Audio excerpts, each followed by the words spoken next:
ॐ नमो अरिहन्ताणम् ॐ नमो सिद्धाणम् ॐ नमो आयर्याणम् ॐ नमो उवज्जायाणम् नमो लोये सवसाहुनम् एषो पञ्च नमोकारो सौवापावपणासनो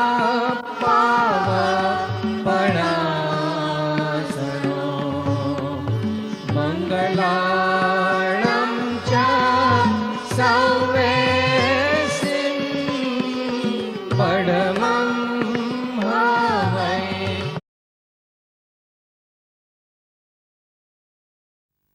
બીજા કે ત્રીજા પેરેગ્રાફના અંતમાં છે 832.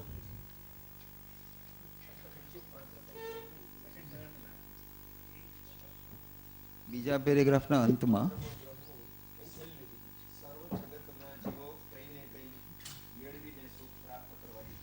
એમાં છેલ્લું લાઈન જે છે, કિંચિત માત્ર પણ ગ્રહવું તે સુખનો નાશ છે. તો પ્રશ્ન અહીંયા એમ છે કે આ જે ગ્રહણ કરવાનું પરિગ્રહ જે છે અને ગ્રહણ કરવાની જે બુદ્ધિ છે, તો આમાં નિયમબદ્ધ કેવી રીતના થવું? એના પરિગ્રહના પાશમાંથી છૂટવા માટે નિયમબદ્ધ કેવી રીતે થવું?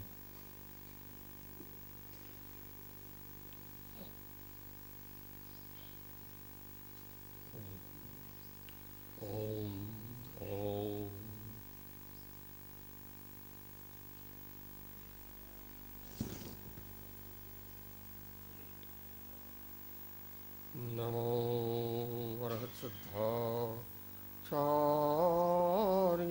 उपाध्याय सर्व साधम्य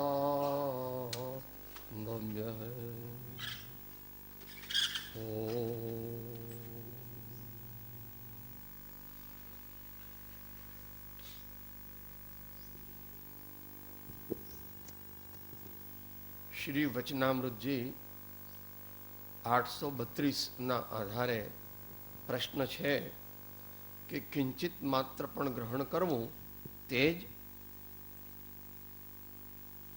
સુખનો નાશ છે.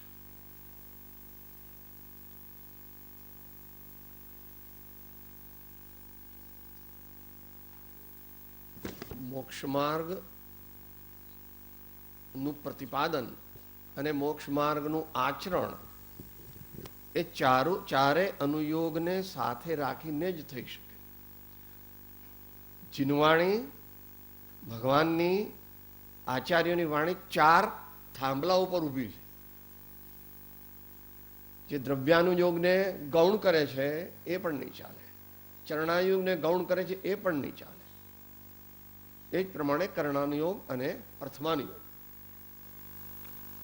આપણી પોતાની સમુચ્ચય યોગ્યતા કયા અનુયોગને મુખ્ય કરીને ચાલવાની છે એ હંમેશા વિચારવું. અને જ્યારે મુખ્ય કરીને ચાલીએ ત્યારે એનો અર્થ એમ છે કે ગૌણપણે મારે બીજા અનુયોગનું પણ અવલંબન લેવું યોગ્ય છે. અનેકાંત દ્રષ્ટિયુક્ત એકાંત દ્રષ્ટિને સેવ્યા કરે.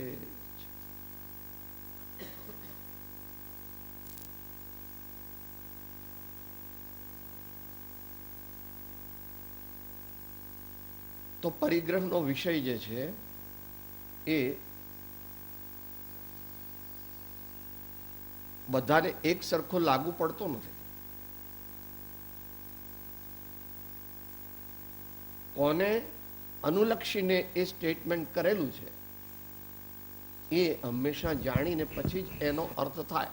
બાકી તો એનો અર્થ મોગમ તો થાય કે સાહેબ પ્રશ્ન એમ છે કે જે કોઈ પરિગ્રહ પરિમાણ અથવા તો પરિગ્રહમાંથી છૂટવા માગે છે મુમુક્ષુ જીવ, એના માટે નિયમબદ્ધ કેવી રીતે થવું આના અનુસંધાનમાં, કે એમાં નિયમબદ્ધ કેવી રીતના થવું કે જેથી કરીને ધીમે ધીમે પરિગ્રહના પાશમાંથી છૂટાય?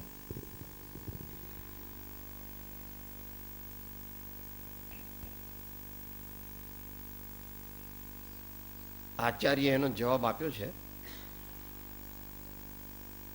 પણ આપણે સાંભળીશું તો કદાચ આપણને ચક્કર આવવા મળશે બેઠા બેઠા. પુરુષાર્થ સિદ્ધિ ઉપાયમાં ભગવાન કહે છે, જ્યારે કોઈ સાચો ધર્મપ્રેમી જીવ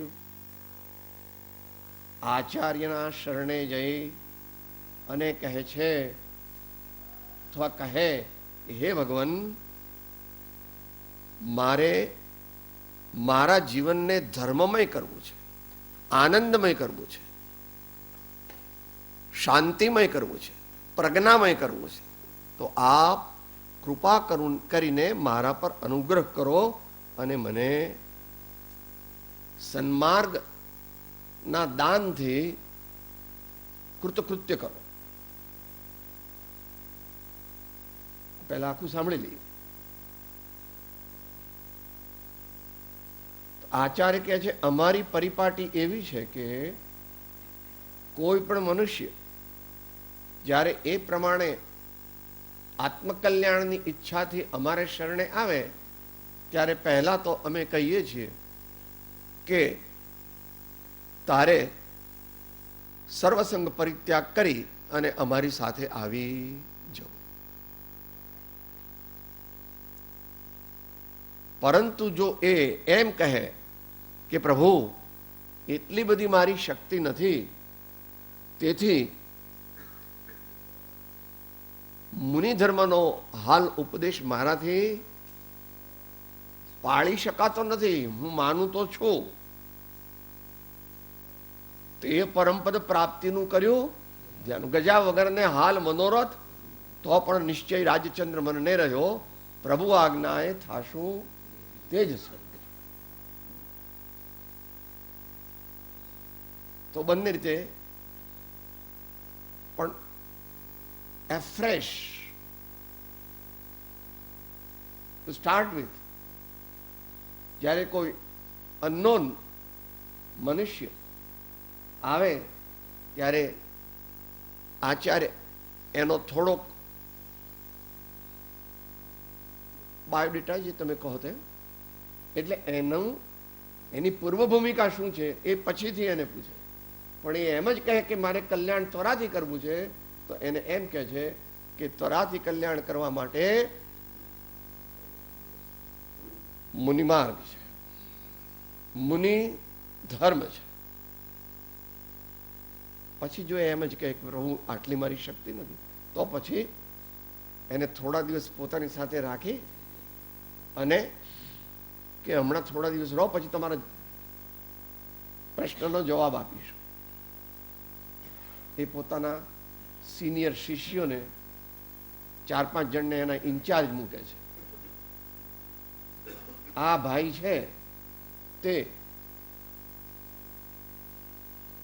તેની પ્રેઝન્ટ સ્ટેટનું તમે એસેસમેન્ટ ચરણાન યોગના માધ્યમથી કરો.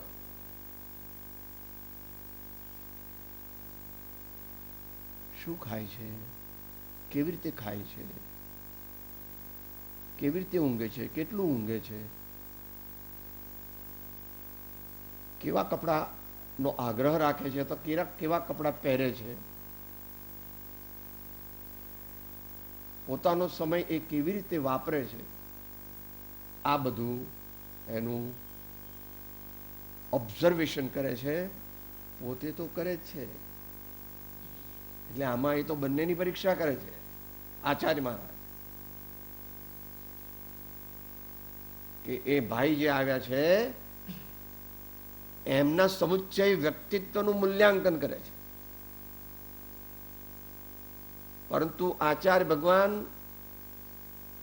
વર્ણન હું કરું તો તમે કહો કે તમે કંઈક ભૂલથી કંઈક બીજું લીધું લાગે.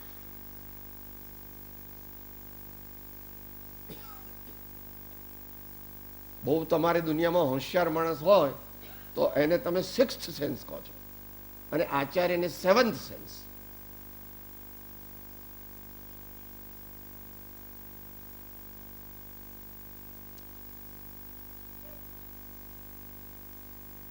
કૃપાળદેવે 172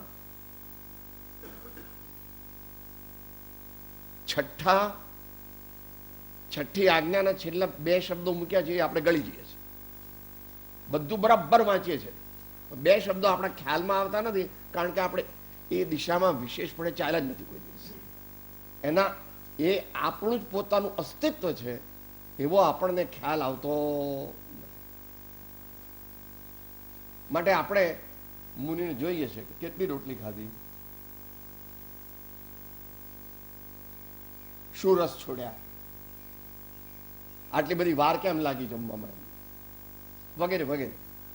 જેનું પ્રયોજન ગૌણ છે એ પણ જોવું જોઈએ, પણ એનું પ્રયોજન ગૌણ છે. તે વખતે, આહાર વખતે, અથવા વિહાર વખતે, અથવા નિહાર વખતે, અથવા ઉપદેશ વખતે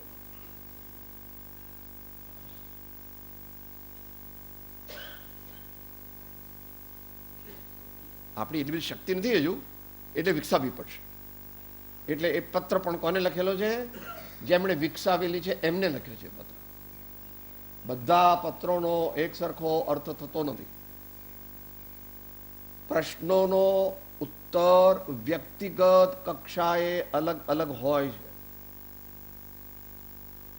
જેને જે પત્રનો ઉત્તર આપ્યો છે એની સમુચ્ચય યોગ્યતા શું છે, તત્ક્ષણ યોગ્યતા શું છે, એવો બધો વિચાર કરીને જ્ઞાની આચાર્ય ભગવાન એને ઉપદેશ આપે છે.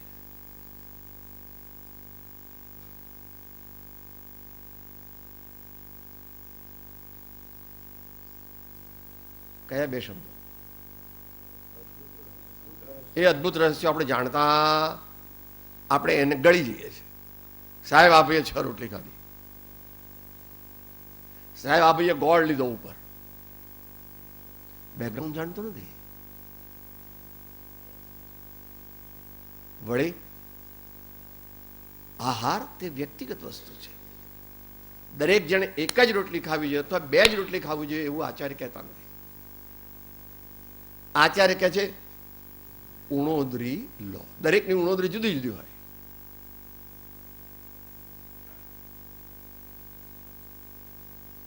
ઉણોદરી કરતા આચાર્ય એમ કે છે કે તું પેટ ભરીને જમે તો પણ અમને વિશેષ વાંધો નથી, પરંતુ એ આહાર લેતી વખતે તારા અંતરમાં કેવા ભાવો છે એનું ફેસ રીડિંગ જ્ઞાનીઓ કરી લે છે. સ્થૂળ અને સૂક્ષ્મ બંને. સ્થૂળનો દાખલો તો કુંવળનો આવે છે ખંભાતમાં. હા, મારે બતાવવું છે કે મેં આટલા દ્રવ્યો છોડ્યા છે, અથવા હું આ લીલોતરી નથી ખાતો.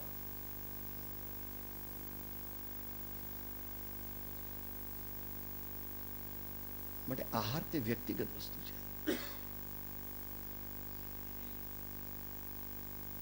કોઈનો આહાર સ્વાભાવિકપણે મોટો હોય. આહાર કેટલો લો છો એના ટકા 15% છે, અને આહાર લેતી વખતે સ્વાદ શું છે, વિચારો શું છે, અંતરમાં કઈ દ્રષ્ટિ છે, એ બધું એના 90% છે.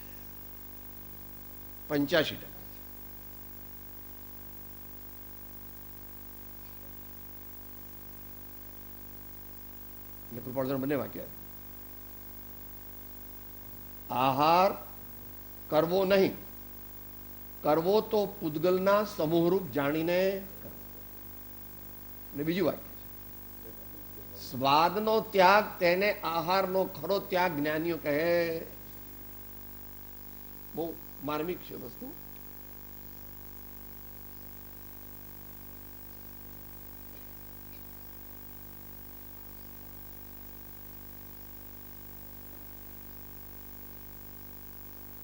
ભાવાત્મક હું છું, હું ભાવ છું. ભલે સ્થૂળ શરીરમાં રહ્યો છું, પણ તેથી મારું દ્રવ્યાંતર થયું નથી. હું આ શરીરમાં રહ્યો એટલે હું શરીર થઈ ગયો? ભાડે જ છો, ફટ દઈને ખાલી કરી દેવું પડશે. એમાં કાંઈ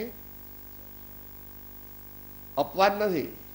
કોઈ પણ દેહધારી હોય, સરવાર સિદ્ધિમાં 33,000 સાગરો પમરે છે, પણ એ તો મહાજ્ઞાની જ હોય, કારણ કે ત્યાં એન્ટ્રી અજ્ઞાની છે નહીં.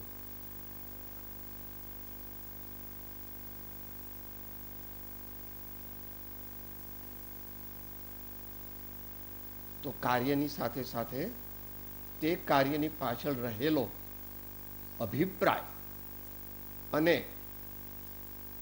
એ યોગની ક્રિયા કરતી વખતે ઉપયોગમાં કશાયની માન્યતા કેટલી છે,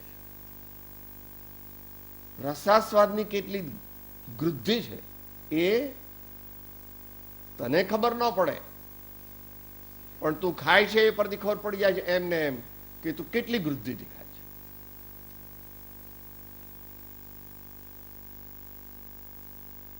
કે છે તમને તો એમનું આચાર્યનું જ તાણો છે, જ્ઞાનીઓનું જ તાણો. અમારો કઈ ગણપાડ કરતા उनको कुछ चाहिए नहीं, वो तो थोड़ा ऐसा ही आंखें खोल करके थोड़ा देख लेते हैं. उनको तुम्हारी ओर ज्यादा देखने की जरूरत ही नहीं है और इंटरेस्ट भी नहीं है.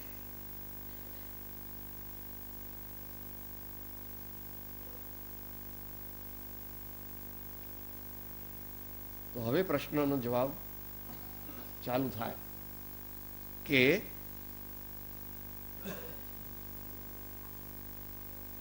કયો શબ્દ પૂછ્યો તમે? નિયમબદ્ધ કેવું? પહેલું તો એ દરેક જીવનું સામર્થ્ય એક સરખું નથી, દરેક જીવનું ભવિતવ્ય એક સરખું નથી.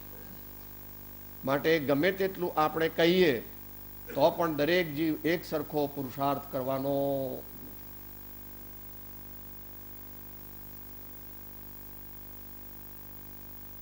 માટે મહાપુરુષો, જ્ઞાનીજનો, એવા મહાપુરુષોના સંપર્કમાં રહીને આપણી જાતની જે આપણી શક્તિ છે એને પણ વધારવી અને આપણી દ્રષ્ટિ છે તેને પરિમાર્જિત કરવી, દ્રષ્ટિને પરિમાર્જિત કરવી. એમાં રાગ દ્વેષનો કેટલો ઊટ આપેલો છે, કોઈ પણ પદાર્થનો ગ્રહણ કરતા કે ત્યાગતા.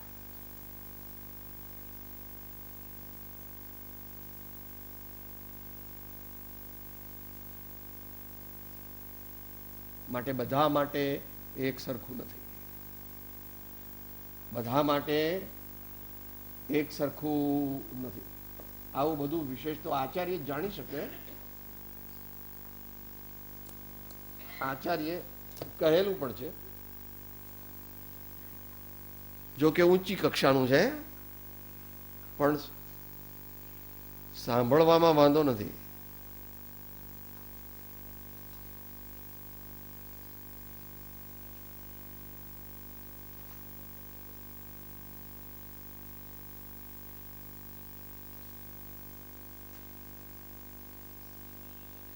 બે ગાથાઓ સાથે મૂકી છે, ઊંચી કક્ષાની છે, પણ આપણે વાંચવી, કારણ કે આ પ્રશ્નનો જવાબ પણ પૂર્ણપણે તો આચાર્ય જ આપી શકે. એટલે આચાર્યના શબ્દો, ભલે આ મહાન પૂર્વાચાર્યના શબ્દો છે, અત્યારના આચાર્ય પણ એનું મોડિફિકેશન કરે છે, પણ આ દેશકાળ પ્રમાણે કરે છે. આ બે મૂળ ગાથા આચાર્ય ભગવાને આ પ્રમાણે કહી છે. 156, 157 નિયમ સાર.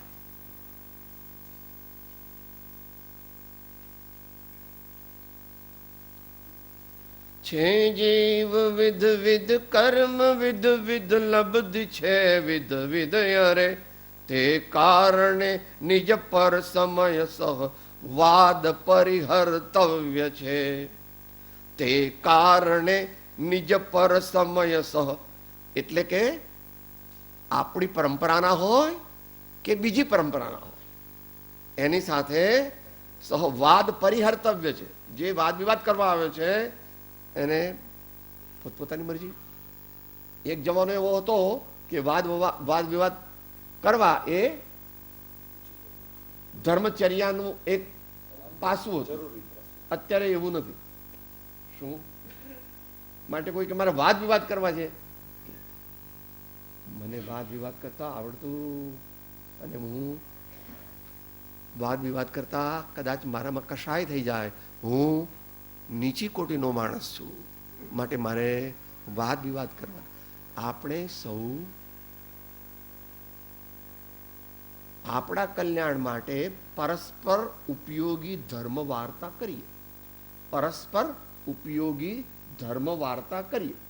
વાદ વિવાદ અમે કરતા નથી, અમને આવડતું પછી એને જે વિચારવું હોય તે વિચાર આપણે.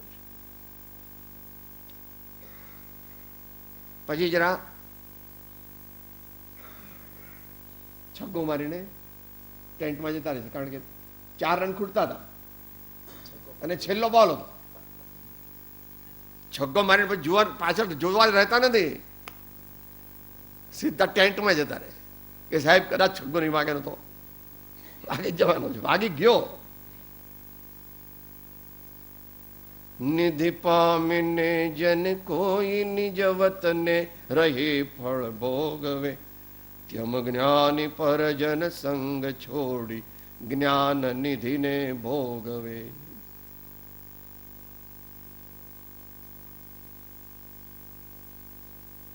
મોટો બંગલો બાંધ્યો. હવે વિચારોમાં શું છે, હવે ત્યાં પેલા એરિયામાં આપણો બંગલો નથી એટલે ત્યાં બાંધવો છે, ત્યાં સુધીમાં તો તું જતો રહીશ. એના કરતા શાંતિથી રહે ને. પણ એને ઈચ્છાનો અંત નથી. એ 2 થશે એટલે તરત ત્રીજો થશે, એ તરત ચોથો થશે. જથા જથા લાહો તથા તથા લોહો, એમ 10 વૈકાનિક કહે છે. તો વાત એ પ્રમાણે ચાલે છે કે ભાઈ બધા એક સરખી સાધના કરી શકે નહીં, તો એને વ્યક્તિગત રૂપે માર્ગદર્શન આપવું. કોઈ માણસનો નોર્મલ ખોરાક 3 હોય અને કોઈ માણસનો નોર્મલ ખોરાક 7 હોય, તો એમાં કોઈ બહુ ઓબ્જેક્શનેબલ વસ્તુ નથી ઇન જનરલ.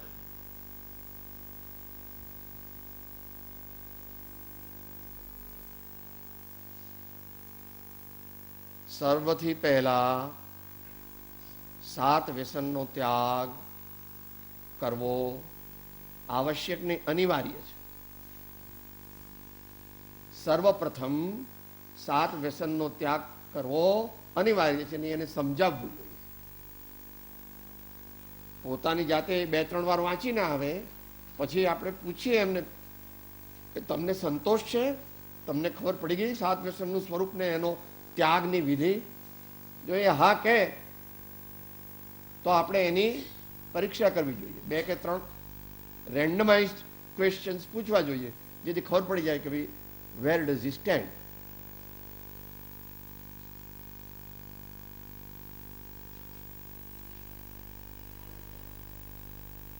એ પ્રમાણે 7 વ્યસનના ત્યાગની વાત થઈ સામાન્ય. ત્યાર પછી સ્થૂળ અણુવ્રત એટલે 5 જ.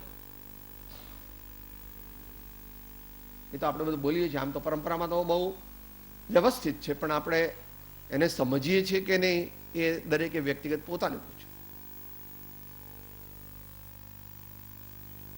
મોટકી હિંસા કરીશ નહીં, મોટકું જૂઠું બોલીશ નહીં, મોટકી ચોરી કરીશ નહીં, પરસ્ત્રી ગમન કરીશ નહીં, અને પરિગ્રહની તૃષ્ણા વધારીશ નહીં. પરિગ્રહની તૃષ્ણા વધારીશ નહીં, તો મર્યાદિત કરીશ, મર્યાદિત કરીશ.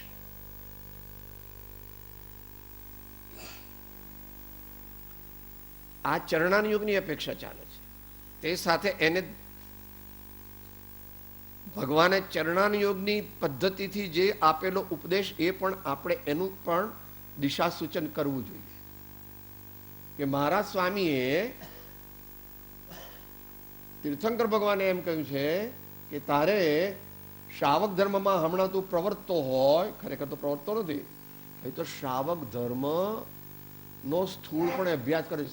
શ્રાવક ધર્મનો અભ્યાસ તો આત્મજ્ઞાન પછી થઈ શકે. સંકિત થયા પણ અભ્યાસ રૂપે દરેકે કરવો જોઈએ.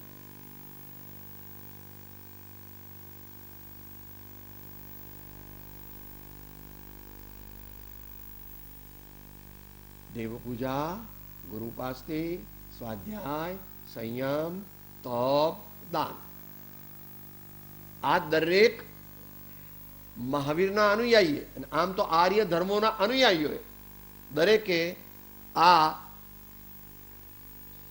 પ્રમાણેનો ઉપક્રમ ભાવપૂર્વક સમજીને આદરવો જોઈએ.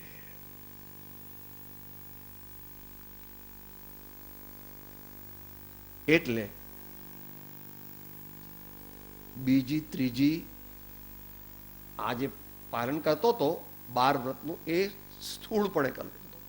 જરાક વધારે આગળ વધે એટલે એ પ્રતિમામાં આવે છે. એટલે જેણે સામાન્યપણે 12 વ્રતનું પાલન આત્મલક્ષ્ય કરેલું છે, પાપના નિવારણ અર્થે અને આત્મ ધર્મની, આત્મદ્રષ્ટિની, આત્મલક્ષ્યની વૃદ્ધિ અર્થે કર્યું છે, એ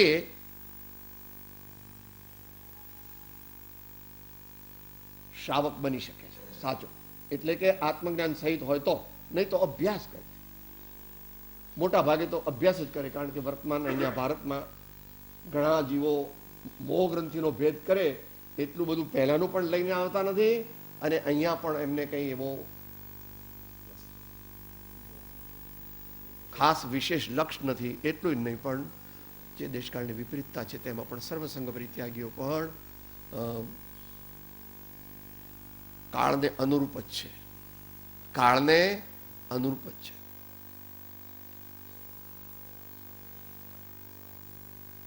આ બધાનું સાર કહી દઈએ હવે, કારણ કે જે એક એક લઈશું તો બહુ ડિટેલ છે.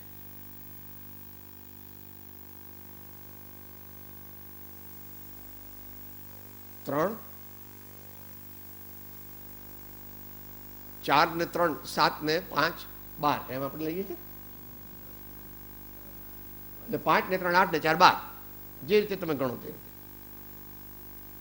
આ બધી વાત ચરણાની યોગની અપેક્ષા એ વાત ચાલે છે. અને ચરણાની યોગ સામાન્યપણે કંઈક દ્રવ્ય ક્ષેત્ર કાળ ભાવની અપેક્ષાએ માઇનોર મોડિફિકેશન્સને પણ પામે છે. જનરલ કે સાહેબ શું તમે શાસ્ત્રોને ખોટા કહેવા માંગો છો, એમ વાત નથી ચાલતી.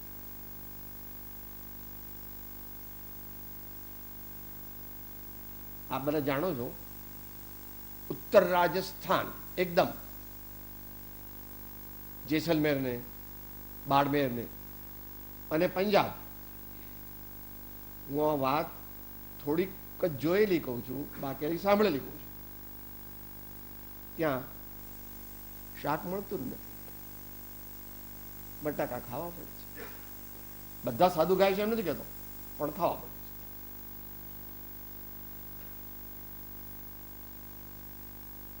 આને કોઈ મિસઇન્ટરપ્રિટ કરીને બટાકા ખાવા માંડે તો એ તો પોતાનું ઇન્ટરપ્રિટેશન છે. પણ સૂક્ષ્મ દ્રષ્ટિએ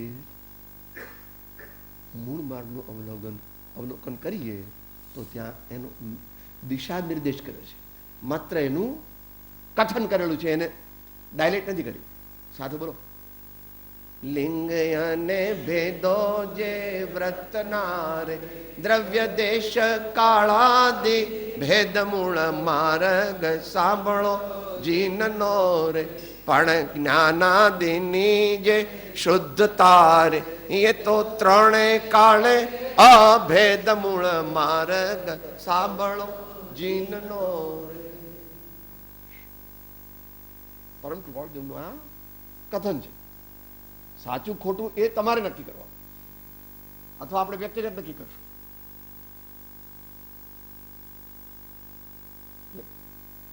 જો એ આને ન સ્વીકારતો હોય તો તારે એવા જ ક્ષેત્રોમાં રહેવું જોઈએ કે જ્યાં પોતાના વ્રતોનું પાલન કરવામાં સરળતા રહે, સુવિધા રહે, અને પેલા લોકોને પણ, શ્રાવકોને પણ આપણે એક આ બોધર થાય કે આ ક્યાં આયા મહારાજ, હવે પાછી માથાકૂટ કેટલી રહેશે. એવું આપણાથી કીડીને દુઃખ ના આપીએ અને શ્રાવકોને દુઃખ આપીએ. વાહ ભાઈ, તું તો મોટો પુરુષ લાગે. હે, એક ઇન્દ્રી બે ઇન્દ્રિયની તો રક્ષા કરે, અને પછી શ્રાવકોને ખૂબ મુશ્કેલી પડે, ખૂબ આયોજન કરવું પડે, કલાકો સુધી. એવું બધું નહીં. આનો અર્થ એમ નહીં કે આપણે તો પછી શિથિલાચાર તમે ચલાવવા માંગો છો એમ.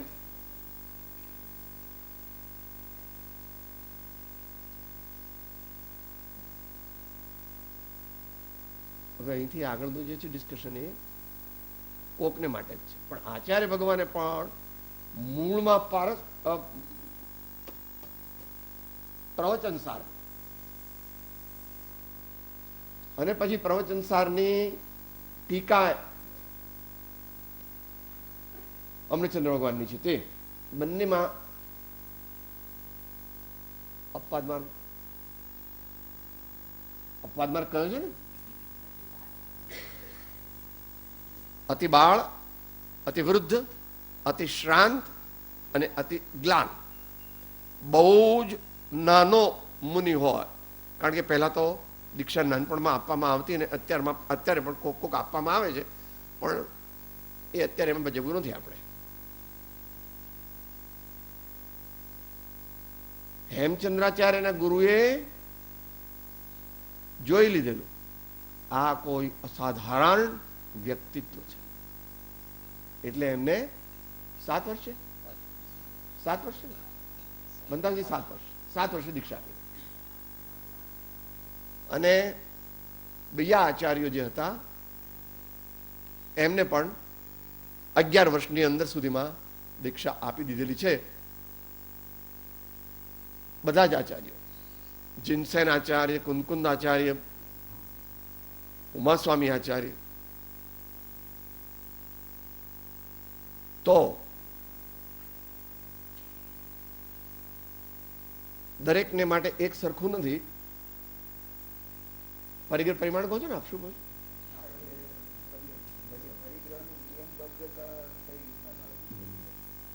પહેલી વાર આપણે જયારે ગયા હતા ગુંબોજ, ત્યારે મહારાજ બહુ થોડા કડક હતા.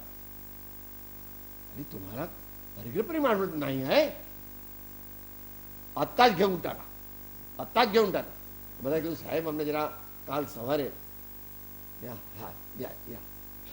આમ પાછા આમ અંદરમાં પ્રેમ હોય પણ બહાર બોલે ત્યારે આપણે એમ લાગે. એ જમાનામાં 10 લાખ, 7 લાખ, 5 લાખ આવી બધી તે વખતે બધાએ પરિગ્રહ પરિમાણ કરે.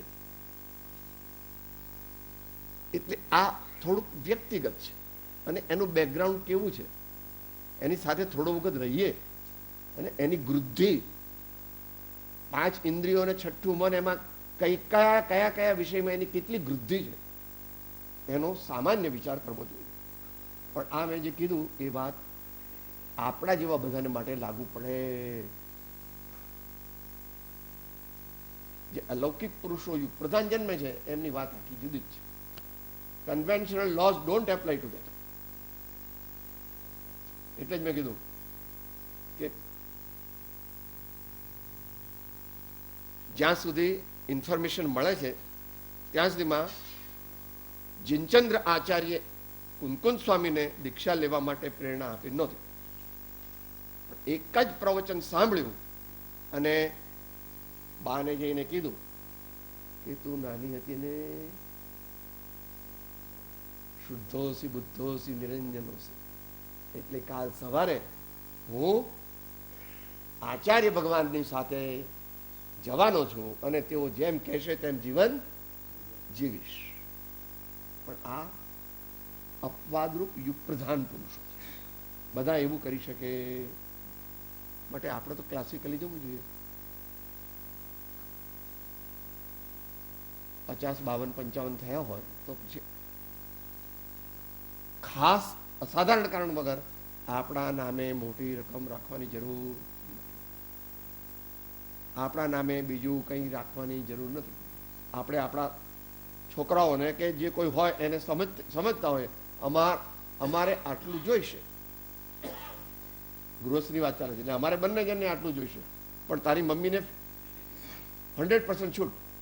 અમારી સાથે રહેવું હોય તો અમારી સાથે રહે, અને તારી સાથે રહેવું હોય તો તારી સાથે. અમારે આટલું જ પરિગ્રહ પરિમાણ, આ ઉપરાંત જે પણ કંઈ છે એના ઉપરથી મારો અધિકાર ઉઠાવી લઉં છું. પછી તો કેટલા શર્ટ રાખવા, કેટલા પેન્ટ રાખવા, જો પહેરતો હોય તો કેટલી ધોતી રાખવી, કેટલું ઉપરનું બાંડિયું રાખવું વગેરે. સામાન્ય રીતે 2 કે 3 જોડ રાખવાનું જે લોકોએ દીક્ષા જેવું લઈ લીધું છે તે ઘરમાં રહેતા નથી. આપણા જેવા હોય તો આપણે મુંબઈ જવું પડે, આપણે વિદેશ જવું પડે, જતા હોઈએ તો. માટે આપણે કંઈક વધારે જોઈએ, અથવા મેલા કપડાં પહેરીને જવું જોઈએ. એક ક્યારે કે તમે મુનિ થવાની તૈયારીમાં હો તો પછી લોકો ગમે તે તમે ફાટલા કપડાં પહેરીને આવો તો કંઈ નહીં, પણ આવું બધાનું આ તો 2% જ હોય 100માંથી. કેટલી વસ્તુ રાખીએ છીએ એના કરતાં એ વસ્તુઓ પ્રત્યે મને કેટલી મમતા છે એ વધારે અગત્યનું છે. પણ બંનેનો સંબંધ છે. ત્યાં હું 28 જોડ રાખું છું. ભાઈ 28 જોડ તો કંઈ ફિઝિબલ, તારો આંકડો ફિઝિબલ નથી. 3 ને બદલે 6 કે 8 રાખે કે 10 રાખે, એથી વધારે તું રાખે તો એ તારી ઇન્ટેન્સ એટેચમેન્ટ ટુવર્ડ્સ ક્લોથ્સ છે. ભગવાને 10 પ્રકારનો બાહ્ય કહ્યો છે ને, એમાં વસ્ત્ર પણ લીધું છે. તો તમારો પ્રશ્ન બધાને ઇન્વોલ્વ કરતો હતો કે પરિગ્રહને ઇન્વોલ્વ કરતો? નિયમબદ્ધ કેવી રીતે થવું? એટલે નિયમબદ્ધ કેવી રીતના થવું? હવે આપણે આ એકચ્યુઅલી આવતીકાલે પણ આપણે ધર્મવાર્તા પ્રશ્નોત્તરી રાખી છે. 3-4 પ્રશ્નો આપણે જો આવતીકાલે વ્યવસ્થાપકો ધર્મવાર્તા પ્રશ્નોત્તરી રાખે તો અગત્યના પ્રશ્નો આવ્યા છે ત્યારે વિચારીશું. અને કાલે છે ને? ઓકે. એટલે કદાચ એ મુમુક્ષુ પોતપોતાની જેવી પાત્રતા એ પ્રમાણે નિયમબદ્ધ થવા માંગતા હોય તો કઈ રીતના થવું એવું પ્રશ્ન લાગે છે. બરાબર. આચાર્ય એમ કે છે અનિગુહિત વીર્યસ્ય સંયમસ્ય ચ ધારણ. અનિગુહિત વીર્યસ્ય સંયમસ્ય ચ ધારણ. સંયમને ધારણ કરવામાં પોતાનું વીર્ય ગોપવે તે ઉત્તમ મુમુક્ષુ નથી, એમ આચાર્ય કહે. પણ આપણે પણ, એટલે વ્યક્તિગત વાત ચાલે છે, વધારે સંઘોમાં રહેલા નથી. રહ્યા છીએ, બહુ સંઘોમાં રહેલા નથી. વર્તમાન કાળમાં ચરણાન યોગ એ જ ધર્મ છે એવું ઓવર્ટ કે ઇમ્પ્લાઇડ બિલીફ મોટા ભાગના ત્યાગીઓની હોય છે.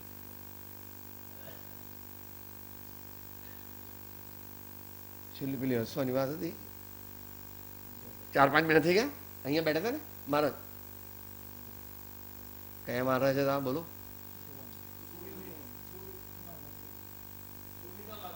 સુવિધિ સાગરજી. થોડા ડટી ગયેલા એમને.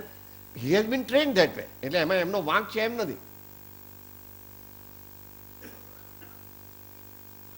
મુનિઓને તો સુખ હોય નહીં, શ્રાવકોને તો કલ્પના પણ ન હોય સુખની. 7મા ગુણસ્થાને વધારે સુખ નથી, શ્રેણીમાં પણ નથી. 12મા ગુણ સ્થાને થોડુંક છે. અર્યન અર્યન કે અર્યન ભગવાનને પણ સુખ નથી. મેં કીધું હવે બોલવાનું બંધ કરો આપણે.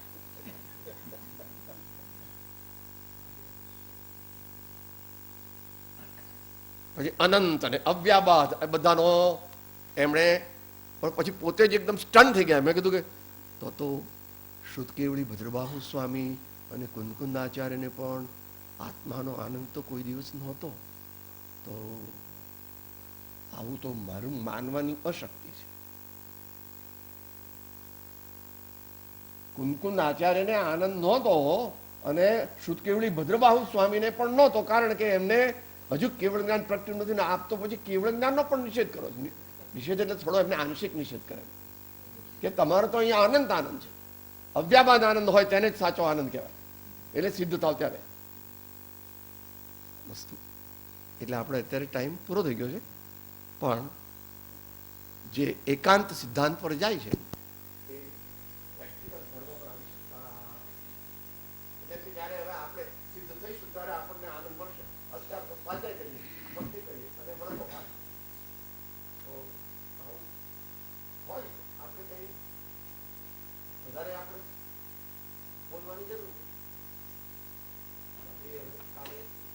આવતીકાલે સમય જાહેર થશે એ પ્રમાણે ધર્મવાર્તા પ્રશ્નોત્તરી. હા.